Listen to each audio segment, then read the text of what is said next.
They just uncovered shocking new data about the StuG III crews, and it's worse than we thought. With over 10,000 of these vehicles produced, you'd assume they had staying power. But by the end of the war, barely 1,300 were left, and nearly 84% of the men who fought inside them had been killed or wounded. Why did Germany's deadliest tank killer become a coffin on tracks? From its rushed transformation into a frontline destroyer to suicidal ambush missions with no backup. The story of the StuG III is one of brutal innovation and quiet sacrifice. This is the dark truth. It wasn't designed to be famous. It wasn't even designed to survive. When the German military conceived the Sturmgeschütz III, better known as the StuG III, it wasn't built to take on tanks or break enemy lines. It was a stopgap, an artillery solution, not a combat superstar.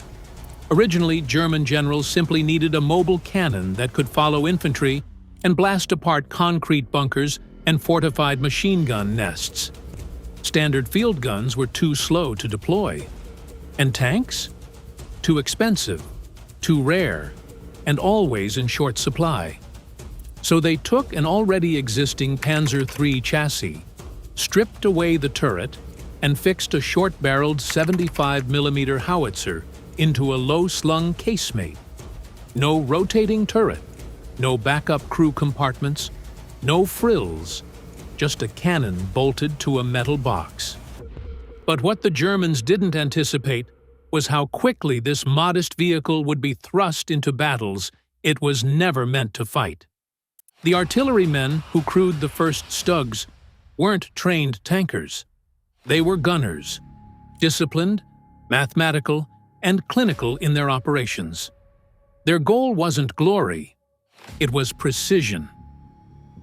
In the 1940 Battle of France, StuGs knocked out pillboxes and fortresses with cold efficiency. Their low silhouette made them ideal for hiding in ruined towns or tree lines. To the infantry, they were a blessing. To the high command, they were practical. And to the enemy, they were barely noticed. That invisibility would soon change. As the tides of war escalated, Germany would throw these vehicles into roles they were never designed for. Frontline tank duels, last-stand defenses, urban battles. The same qualities that once made the StuG a quiet battlefield companion would make it a magnet for disaster. And the men inside? They became some of the war's most expendable heroes. June 22, 1941. Operation Barbarossa shattered the illusion of German superiority. As 500,000 German troops stormed into the Soviet Union, they found themselves face-to-face with armored behemoths that changed the entire game. The T-34 and the KV-1. These Soviet tanks weren't just powerful, they were revolutionary. Their sloped armor, wide tracks, and high-velocity cannons stunned the advancing Wehrmacht. Anti-tank rifles bounced off. The Panzer III's gun was laughably inadequate, and the StuG III's original short-barreled howitzer? Useless. Suddenly, the StuG wasn't a support tool, it was a liability. But there was no time for long-term solutions. German engineers scrambled to retrofit the StuG with something that could punch back. The answer came in the form of the 75mm StuK 40L/48 gun, a high-velocity cannon adapted from the Pak 40 anti-tank gun. Mounted into the same turretless chassis, this modification transformed the StuG III into a lethal tank destroyer almost overnight. But it was still a compromise. The fixed gun couldn't rotate, so aiming required turning the entire vehicle. The armor was modest, especially on the sides and top. And crucially, the crew, still trained as artillerymen, were now fighting tanks in open-field duels. They adapted quickly. Soviet armor often charged in massive waves. But StuG crews used their old skills, range calculation, ambush positioning, precision fire. They became snipers in steel boxes, hiding in shell holes and forest lines, waiting for the perfect shot. By mid-1942, these modified StuGs were racking up kill counts that rivaled dedicated tanks. But the price was immense. Crews were overworked, undersupported, and constantly moved from one hot zone to another. They were no longer backing up infantry. They were the last line of defense. And the stress of that role began to wear down the very men who had once prided themselves on discipline. The StuG had become deadly, but only if you survived long enough to fire. By 1943, the StuG III was no longer a quiet support weapon. It had become the backbone of Germany's tank-killing effort. While Tigers and Panthers were glorified in propaganda reels, the reality on the Eastern Front was different. For every elite tank crew rolling in a Tiger, there were 10 StuG crews buried in frozen fields, waiting to ambush. And they were effective, brutally so. The StuG's silhouette was its greatest weapon. At just under 2 meters tall, it could disappear into terrain folds, rubble piles, or dense tree lines. Soviet T-34s, built for fast assaults, often charged blindly into these zones, only to be ripped apart by precision shots. German reports from the Battle of Kursk noted entire Soviet tank companies decimated by StuG fire with barely any German losses. In one case, a single StuG battalion claimed to destroy over 400 tanks with less than 10 vehicles lost. But these statistics came at a horrifying cost. Ambush tactics required patience, hours lying still in freezing cold or blistering heat. Crews couldn't move. Engines stayed off. If spotted, there was no rotating turret to swing the gun into position. The only chance was to reverse or turn the entire hull, if the engine even started in time. And when they fired, Soviet artillery immediately rained down on their location. The crew was 4 men: the driver, the loader, the commander, and the gunner. All in one compartment. A penetrating shell didn't just kill, it vaporized the inside. Survivors told stories of seeing friends blown apart inches away, their uniforms set ablaze by hot fragments. There was no room for error, no luxury of compartmentalization. If the StuG was hit, the crew almost always died together. Despite this, they kept fighting. Not out of fanaticism, but because retreat wasn't an option. They were Germany's fire brigades, sent to every collapsing front, every failed breakthrough, every doomed counterattack, and they made it work. For a while. But every kill they scored brought them closer to their own inevitable end. The StuG's greatest flaw was also what made it affordable. It had no turret. In the early stages of the war, this wasn't seen as a fatal weakness. After all, it wasn't supposed to be fighting other tanks. But as it was repurposed into an anti-tank platform, that lack of mobility became a death sentence. The gun was fixed in the hull, meaning it could only pivot slightly side to side. Anything outside that narrow arc required the entire vehicle to turn. In urban combat or fast-paced battles, this was often impossible. On the open plains of Russia, a StuG could wait silently for its prey, pick the perfect angle, and fire with deadly accuracy. But in places like Stalingrad or Budapest, where the front lines zigzagged through apartment blocks and factory ruins, the limitations became fatal. Soviet troops learned to exploit these blind spots. Infantry carrying Molotov cocktails, satchel charges, or anti-tank rifles would swarm the flanks. Once close, the StuG's crew had almost no way to respond. Even the addition of a roof-mounted MG-34 machine gun did little to help. Many gunners exposed themselves only to be shot within seconds. The claustrophobia inside a StuG was suffocating. With 4 men packed shoulder to shoulder in a tight steel shell, there was little room to maneuver, let alone escape. Hatches were small. Visibility was limited to narrow periscopes or slit-thin viewports. Once inside and locked down, you were sealed in with your fate. When a Soviet anti-tank rifle hit the thinner side or rear armor, the spall would ricochet inside like a shotgun blast.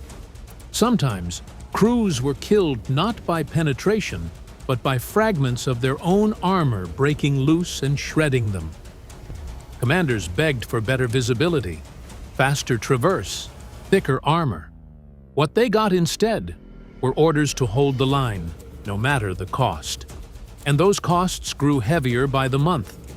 StuGs weren't meant to retreat. They were meant to delay. They became stationary guns in a war that never stopped moving, and the men inside them knew that sooner or later, something faster, stronger, or luckier would find them.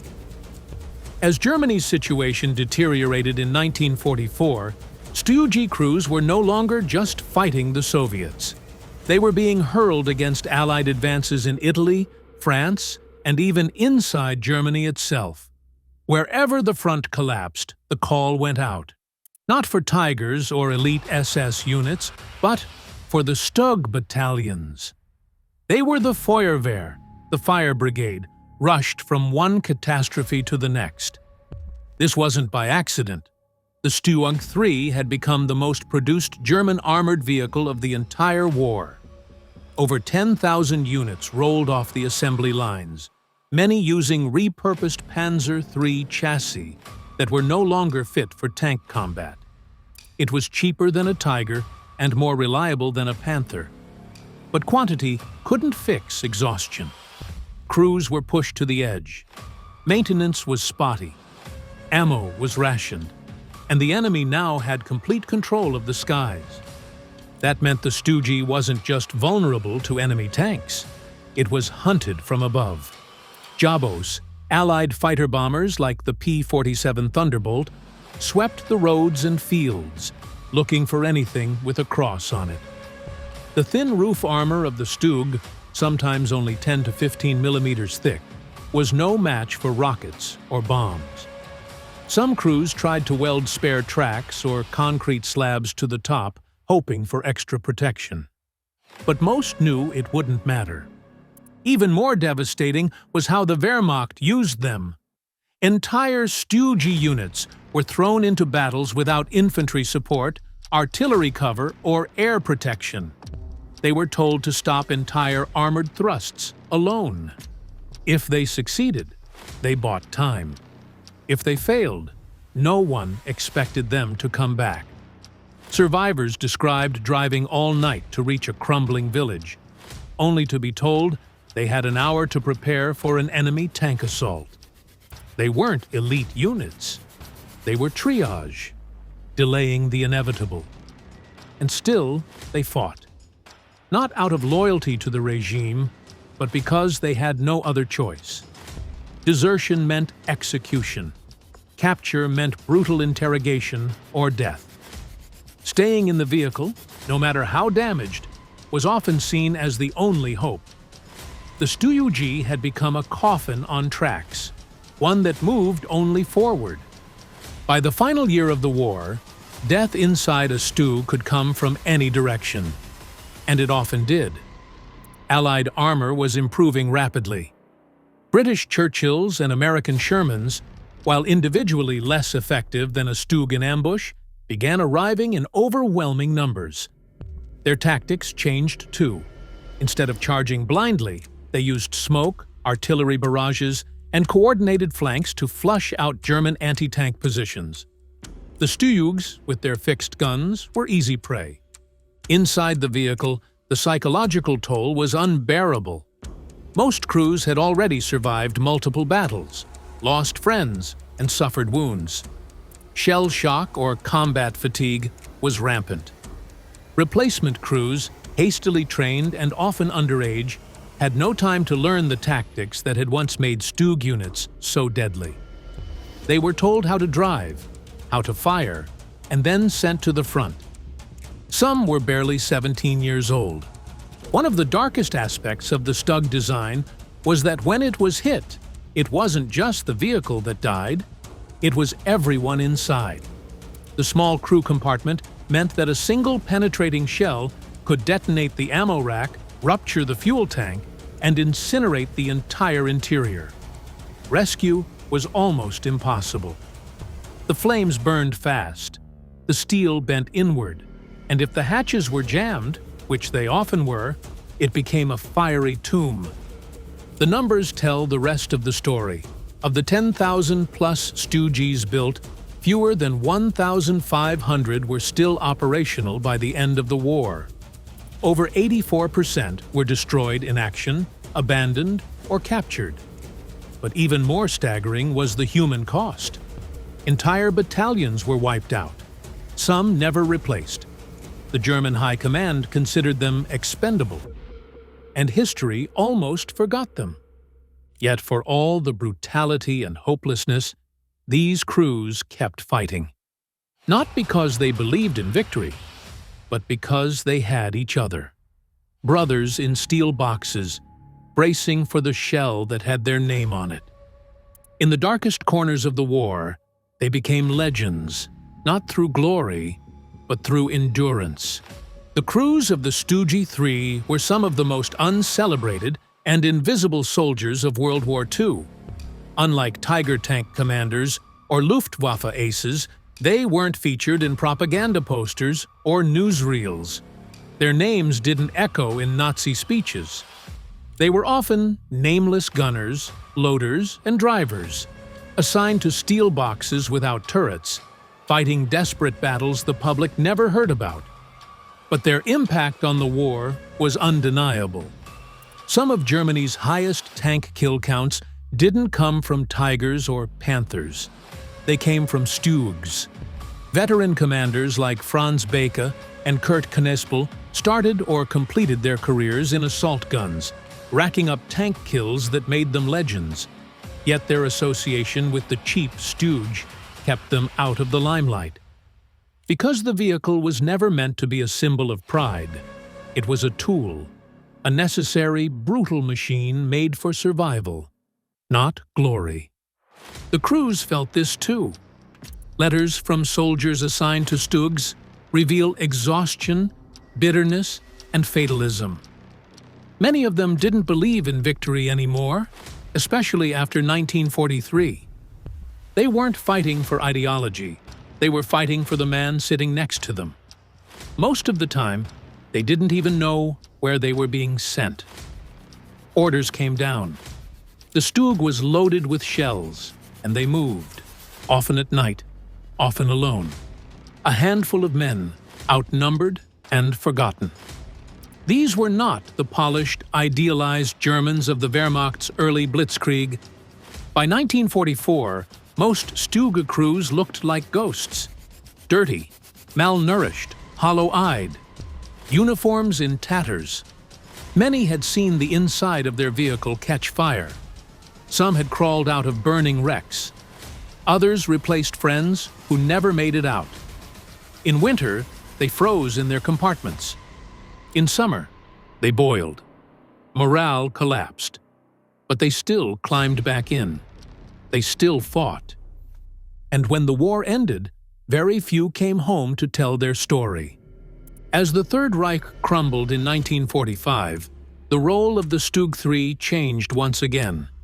It was no longer just a tank destroyer or an infantry support vehicle. It became a symbol of desperation. In the final months of the war, there were no longer front lines. Cities became battlegrounds. Forests turned into ambush points. Villages were abandoned or destroyed. And through all of it, the StuG was still rolling. Barely. Fuel was gone. Ammo was scarce. Spare parts were non-existent. Many crews scavenged destroyed vehicles just to keep moving. There were even cases where disabled StuGs were used as bunkers, buried into the ground, the gun still protruding like a final middle finger to the enemy. Some were operated by Hitler Youth, others by old men conscripted in the Volkssturm. Discipline dissolved. Communications broke down. And yet, crews stayed inside their vehicles, waiting for the next shell, the next wave of tanks, the next moment they might have to fire or die. The last combat use of StuGs occurred during the Battle of Berlin. Soviet tanks poured into the city like a steel flood. StuGs, now almost completely obsolete, were deployed in narrow streets where their low profiles made them ideal for ambush. But their lack of mobility was a death trap. Some fought from behind barricades, others fired point blank before being destroyed seconds later. Survivors described horrifying scenes of StuGs burning in alleys, of crews charred alive inside with their hands melted to controls, of vehicles fighting until their last shell was gone, then used as cover by retreating infantry. The Waffen-SS, the Volkssturm, and remnants of the Wehrmacht all used whatever StuGs remained. But by that point, no one expected to live. By war's end, out of the over 10,000 built, only a small fraction remained. Even fewer had crews still alive. In some units, casualty rates were over 90%. Some entire battalions were erased from the map, their records destroyed, their names never entered into any official history.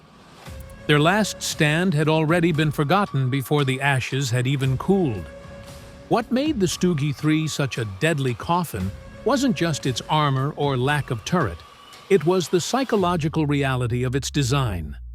The fighting compartment was cramped and unventilated. When the gun fired, the noise was deafening, the interior filled with cordite and smoke. There was barely room to stand.